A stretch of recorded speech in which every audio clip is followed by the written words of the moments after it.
Hello, amazing learners! I hope you're having a good day today. Are you ready for an amazing and fun learning?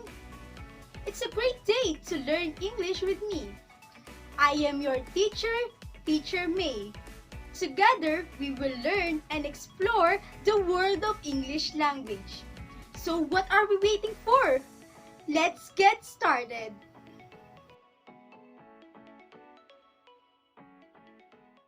Today, we are joined by our amazing friend, Maisel. Hello, students! Maisel has questions for us. Let's see what it is. Are you guys familiar with this? Can you help me identify these signs? Have you encountered these signs on the street or on the place you go to? Are you familiar with the messages they are trying to convey? Let's find out by helping Maisel through playing a guessing game. I'll be giving you 5 seconds to think of what these signs are. Are you ready? Let's get started.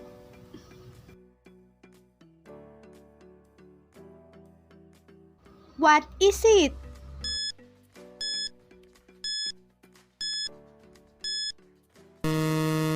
Correct. It is a parking sign. It tells us that we are allowed to park in a certain area, or it informs us where we can park properly. What is it?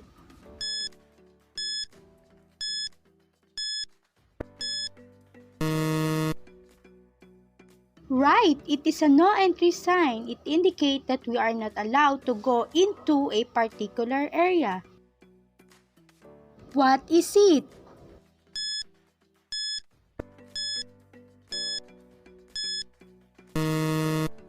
That's right. It is a no food or drink sign. It is seen around areas where there is a need to stop and prohibit people from eating and drinking. For the next one, what is it?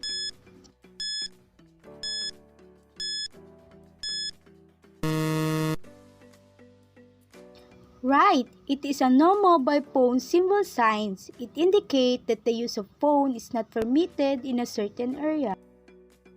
Lastly, what is it?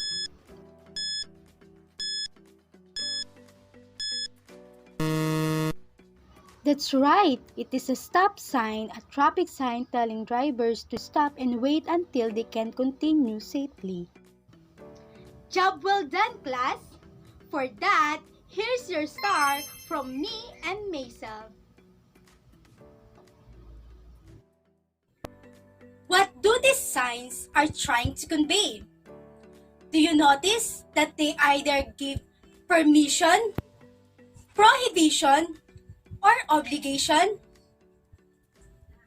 That's what we will going to discuss in today's class. Expressing permission, prohibition, and obligation using modals. At the end of this episode, here are your key takeaways. Number 1, identify modals of permission, obligation, and prohibition in sentences. Number 2, analyze the proper usage of modals expressing permission, obligation, and prohibition. Number 3, differentiate sentences that express permission, obligation, and prohibition. And number 4, use modals of permission, obligation, and prohibition appropriately in sentences. Are you ready? Well then, kindly bring out your self-learning module, pen, and your notebook. Modal verbs or modals are type of auxiliary verbs or helping verbs that are used to indicate permission, prohibition, and obligation. Let's start first with permission. Permission means that it's alright to do something or we have consent to do something. What modals should we use to express permission? There are two. The modals can and may. Modal can is used to give either permission or to ask for permission. It is an informal way of asking permission. For example, you need to talk to your friend. You can ask, "Can I talk to you for a minute?" Here are the other examples. Can I ask a question? Can I go outside, please? Remember, we use modal can when we talk to people we are familiar with. While modal may is the most polite and formal way to ask and give permission. For example, you want to go to a restroom and you need to ask your teacher's permission. You may ask, "May I go to the restroom, ma'am?" Here are the other examples. May I use your notebook? You may watch a movie once you finish with your homework. Modals can also express prohibition. Prohibition means that it's not alright to do something. It is a statement that does not allow an action. For this, we will use the modal can't. Can't is the contracted form of the word cannot. Contraction is the shortened form of the words or group of words that omits certain letters or sounds and uses an apostrophe to replace a letters or sounds removed. Modal can't is used when something is against the rules. It conveys the idea that something is not allowed or prohibited, often by law. For example, now that we are in the midst of pandemic, we are required to follow health protocols. One of these is to wear a face mask. So, you can't remove your face mask in public places. Here are the other examples. You can't drive in this country unless you are over 18. You can't wear a hat in class. On the other hand, modal mustn't or must not is used when the prohibition comes from the speaker or the speaker sets the rule. For example, we must not let ourselves get sick. Here are other examples.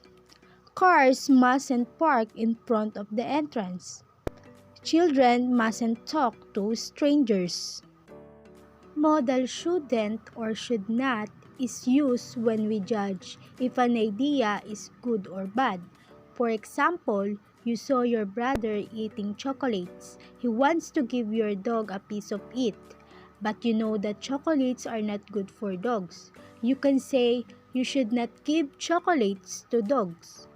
Check these other examples.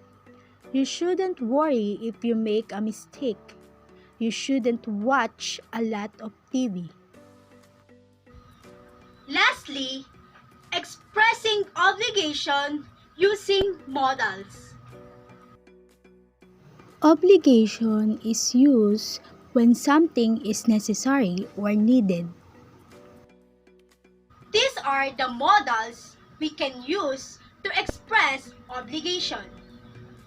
Must and have to, should, and ought to. Must and have to are used when we are expressing firm obligation or necessity. For example, you must see a doctor when you are experiencing COVID-19 symptoms. You have to wear face mask every time you go out. Other examples are, you have to wear a seatbelt when you drive. You must raise your hand before you speak. On the other hand, modal should and ought to are used in expressing a recommendation and moral obligation.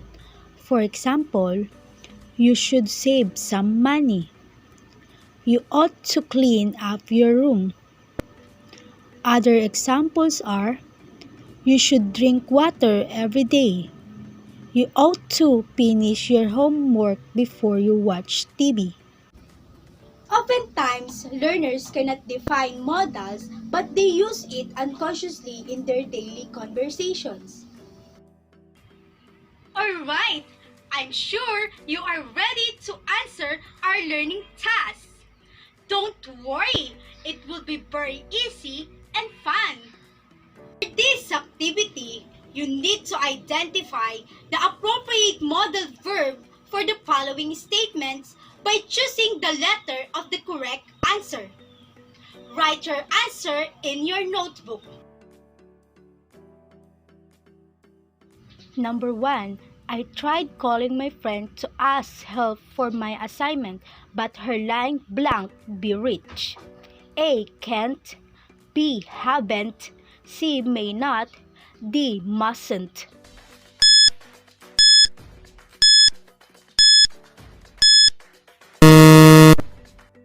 Correct. It's A. Can't. I tried calling my friend to ask help for my assignment, but her line can't be reached. The secretary told us that we blank now address our problem to the barangay captain. A. Can. B. May. C. Should. D. Will.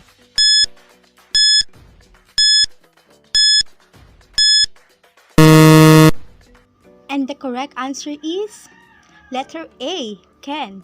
The secretary told us that we can now address our problem to the barangay captain. Number 3. I need the item by 1 in the afternoon, so I asked the delivery rider if he blank deliver my parcel on time. A. Can. B. May. C. Should. D. Will.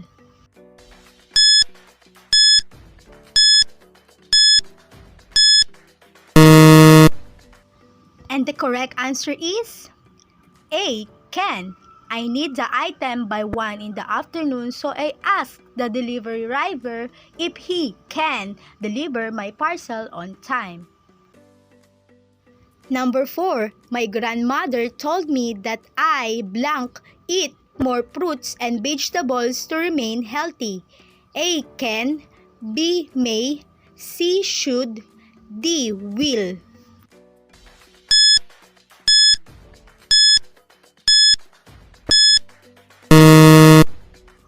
You're right. It's letter C. Should. My grandmother told me that I should eat more fruits and vegetables to remain healthy. Number 5. Our teacher said that we blank turn on our mic during online classes when we do not have something to say. A. Can't. B. Haven't. C. Mustn't. D. Won't.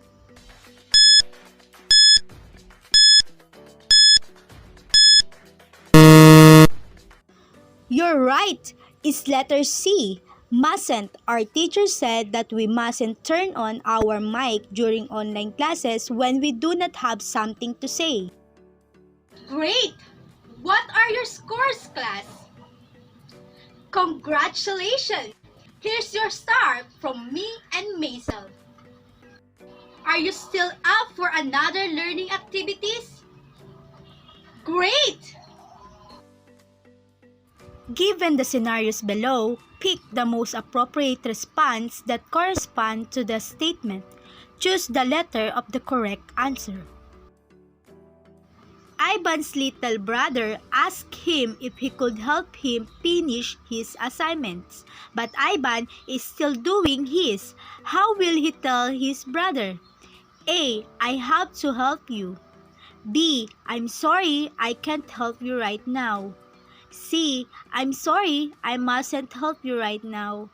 D. I won't help you.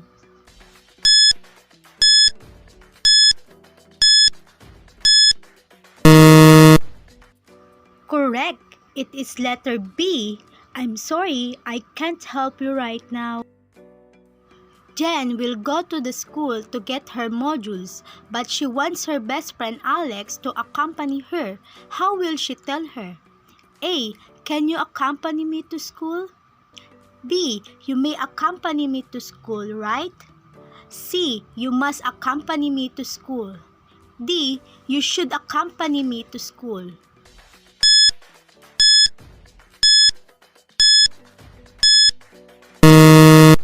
The answer is letter A. Can you accompany me to school? During her online class, Amy wants to answer her teacher's question, but they are told to ask permission first before turning their mic on. How will she ask permission? A. I can answer, ma'am. B. I must answer, ma'am. C. Ma'am, I have to answer your question. D. May I answer, ma'am?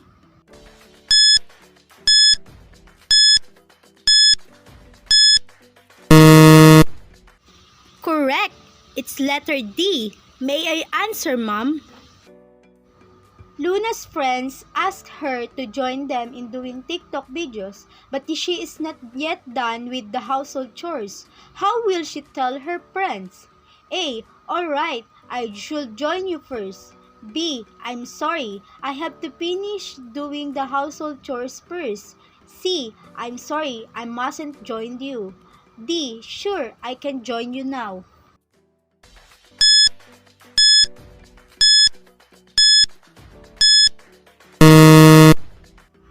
That's right, it's letter B. I'm sorry, I have to finish doing the household chores first. Renjun is having a hard time answering his mathematics module. He then asks Mark for his answers. Knowing that cheating is bad, what should Mark tell Renjun? A. You can ask for my answers. B. You cannot ask for my answers. C. You may not ask for my answers. D. You should not ask for my answers.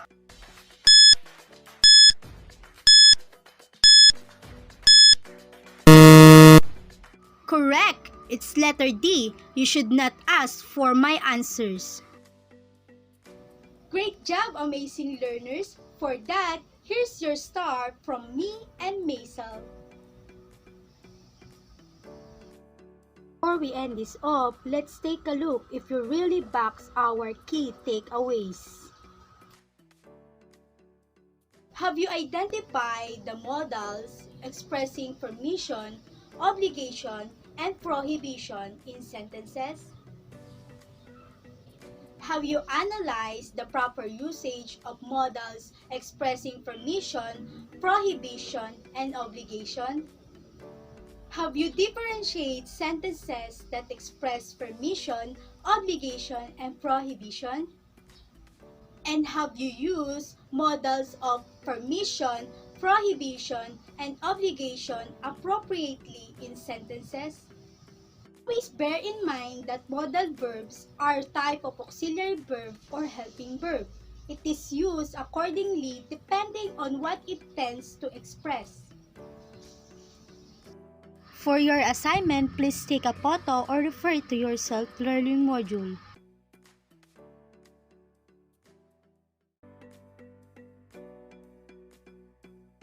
Alright!